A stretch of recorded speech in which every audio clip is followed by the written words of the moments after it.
umulan. Napaka-wrong timing naman guys. Ang lakas na ng ulan. So, isa lang yung naitanim kong rambutan. Ayun yung rambutan. Yes, isa lang naitanim ko guys. Dahil bumusok yung malakas na ulan. Kung kailan pa naman tayo sinipag, ngayon pala umulan. Ang init-init pa kanina eh. Napakainit pa kanina, tapos biglang kumulog at biglang umulan. Napaka-wrong timing. Damihan ko na sana ng tanim ngayon eh. Dinala ko na yung aking masipag na taga-butas nung yung earth auger na kayang magbutas ng maramihan sa isang oras. Kaso wala eh. Inulan tayo eh. Ayan, lumakas pa tuloy yung ulan. So ito yung farm ko guys.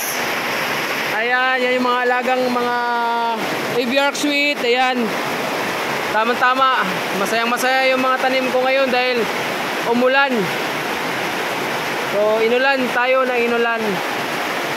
Tamang-tama, may dilig. May dilig ngayong araw. Ang lakas, ang init kanina. Ayun, biglang bumulusok yung ulan. So ang sarap.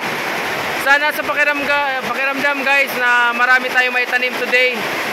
At magbibilang tayo ng 3 taon mula ngayon. Kaso inulan, isa lang yung naitanim natin. Yung mga langka ko malapit na mamunga yan. At meron akong langka doon na nakabalot na ng sako ng So magantay na lang ako ng 3 years at makapag-harvest na ng aviark sweet. Hindi nyo ako siguro dinig guys dahil malakas yung ulan. Yung mga saging ko naman, mga next week harvestin ko yan. Yan, marami. So pang banana chips na yan next week. Ayan, ito. Ayan, harvest ako next week. So maraming banana chips na naman tayo nito guys. Panalong palalo banana chips.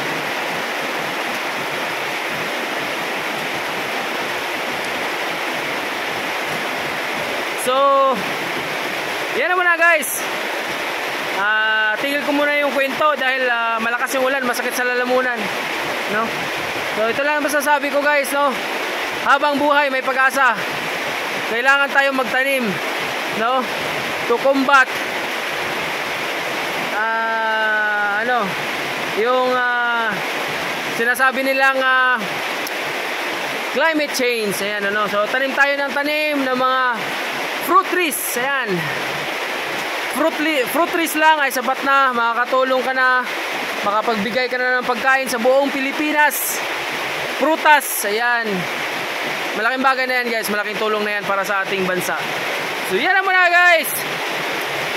Alams na guys, kung di pa kayo nakapag-subscribe, follow, like, ito na yung chance nyo guys na masundan ako sa mga ginagawa ko araw-araw. Malay nyo, ma-inspired kayo. Malay nyo, makakuha kayo ng kaalaman, idea sa mga ginagawa ko araw-araw, So yan lang muna. Back to my Facebook page. Bye bye.